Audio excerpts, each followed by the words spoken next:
മാഷ പറഞ്ഞ് ഒരു ആദിവാസി ദളിത് സബാൾട്ടൺ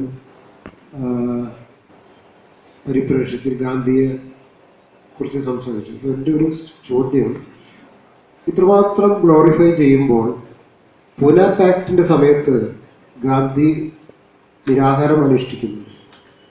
അപ്പോൾ അതിനെക്കുറിച്ച് ഒരു സംശയം എനിക്കുണ്ടാവും. അങ്ങനെ ഇത്രമാത്രം ഒരു തരത്തിലുള്ള ഒരു മനുഷ്യനെ ഗ്ലോറിഫൈ ചെയ്യുമ്പോൾ അല്ല, ഒരു മിനിറ്റ്.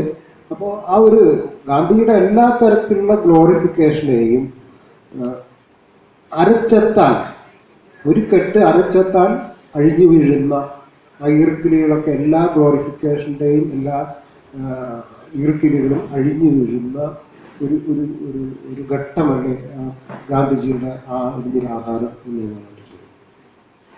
ഇങ്ങനെ ഒരു ചോദ്യം ഞാൻ നിശ്ചയമായും പ്രതീക്ഷിച്ചത് തന്നെയാണ്. ഞാൻ ആ കാര്യം ഇന്ന് പരാമർശിക്കാതിരുന്നത് നാളത്തെ എൻ്റെ പ്രഭാഷണത്തിലാണ് ആവശ്യപ്പെടുന്നത്. അംബേദ്കർ എങ്ങനെയാണ് ഇന്ത്യയെ ഭാവന ചെയ്തത് എന്നതുമായി ബന്ധപ്പെട്ട ഒരു പ്രഭാഷണമാണ്. അത് ഇപ്പോൾ ചുരുങ്ങിയ വാക്കുകളിൽ എനിക്ക് ഇപ്പോൾ പറയാൻ ഞാൻ ടയർഡാണ്. ആ വിധത്തിൽ പറഞ്ഞാൽ തീരുന്നതല്ല. നാളെ വരും സ്റ്റാർട്ടിങ്ങല്ലായി. നിങ്ങൾ എൻ്റെ സുഹൃത്തു കൂടിയാണ്, എനിക്കറിയാം. നാളെ വരും. ഞാൻ നാളെ എൻ്റെ പ്രസംഗ വിഷയം തന്നെ അതാണ്. പിന്നെ ഇത് നമ്മൾ ഈ വിഷയങ്ങളെ നമ്മൾ കാണുന്ന കാഴ്ചപ്പാടുകൾ, ഇത് പൂനെ പാക്റ്റിനെ തന്നെ വ്യത്യസ്ത ദളിത് വിഭാഗങ്ങൾ, പ്രകാശ് അംബേദ്കറെ പോലുള്ള ആളുകൾ ഒക്കെ തന്നെയും വ്യത്യസ്ത രീതികളിൽ ഈ പൂനെ പാക്റ്റിനെ കാണുന്നു. അപ്പം നമ്മൾ ഈ പറയുന്ന ചരിത്ര സംഭവങ്ങളുടെ സൃഷ്ടികളുണ്ട് ഓരോ കാലത്തും. അപ്പം അതിൻ്റെ പിന്നിൽ പ്രവർത്തിക്കുന്ന കാര്യങ്ങൾ എന്താണെന്ന് കൂടി നമ്മൾ പരിശോധിക്കേണ്ടതായിട്ട് വരും.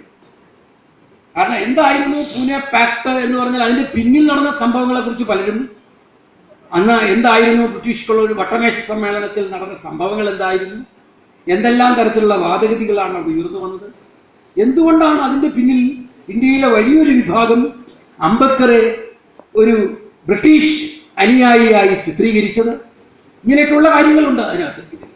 നമ്മൾ ആ എന്തുകൊണ്ടാണ് ഗാന്ധി ആ ചെയ്തതെന്ന്, അങ്ങനെ ചെയ്തതെന്നുള്ളതിന് ഗാന്ധി തന്നെ വളരെ സജീവവും വളരെ വിസ്തൃതവുമായ വിശദീകരണങ്ങൾ നൽകിയിട്ടുണ്ട്. നമ്മളൊരു ആറ്റിറ്റ്യൂഡിൽ നിന്നല്ല അതിനെ സമീപിക്കേണ്ടത്, അതിനെ വളരെ ഒബ്ജക്റ്റീവായിട്ട് നമ്മൾ സമീപിക്കണം. ആ ഒബ്ജക്റ്റീവായ സമീപനം ഞാൻ നാളെ അവതരിപ്പിക്കുന്നതാണ്.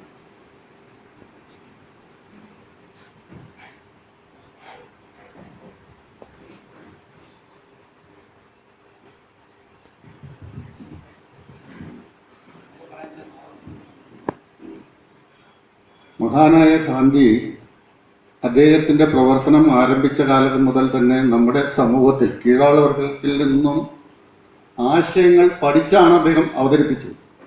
അദ്ദേഹം അവതരിപ്പിച്ചു കൊണ്ടുവന്ന ഡിസൊബീഡിയൻസ് ആയാലും അതുപോലെ തന്നെ നിരാഹാരമായാലും അദ്ദേഹത്തിന് നമ്മുടെ ഇന്ത്യൻ മണ്ണിൽ നിന്ന് കിട്ടിയിട്ടുള്ളതാണ് എന്നാണ് താങ്കൾ പറഞ്ഞു വന്നത്. അങ്ങനെയെങ്കിൽ സ്റ്റേറ്റ് ഇല്ലാത്ത, ഭരണകൂടം ഇല്ലാത്ത ഒരു ജനസമൂഹം എന്നൊരാശയം അദ്ദേഹം മുന്നോട്ട് വെച്ചിട്ടുണ്ട്.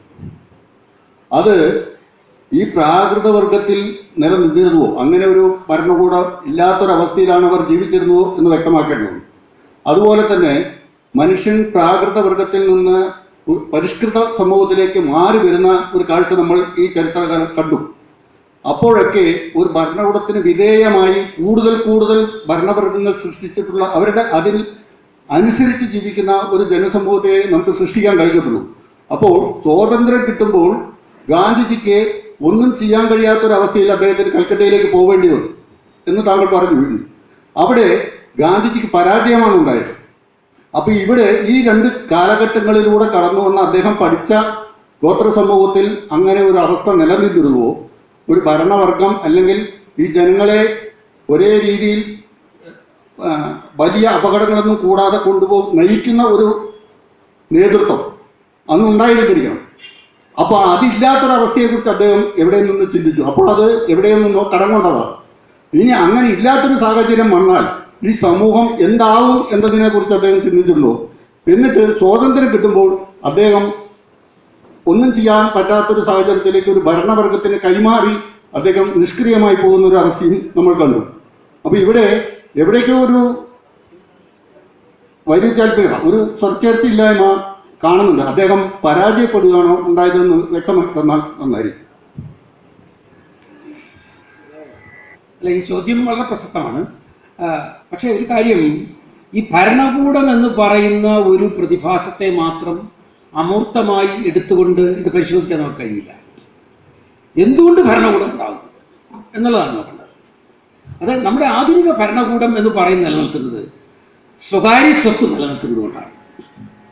സ്വകാര്യ സ്വത്ത് ഉള്ളവരും സ്വകാര്യ സ്വത്തിന്റെ അവകാശം ഇല്ലാത്തവരും തമ്മിലുള്ള ഒരു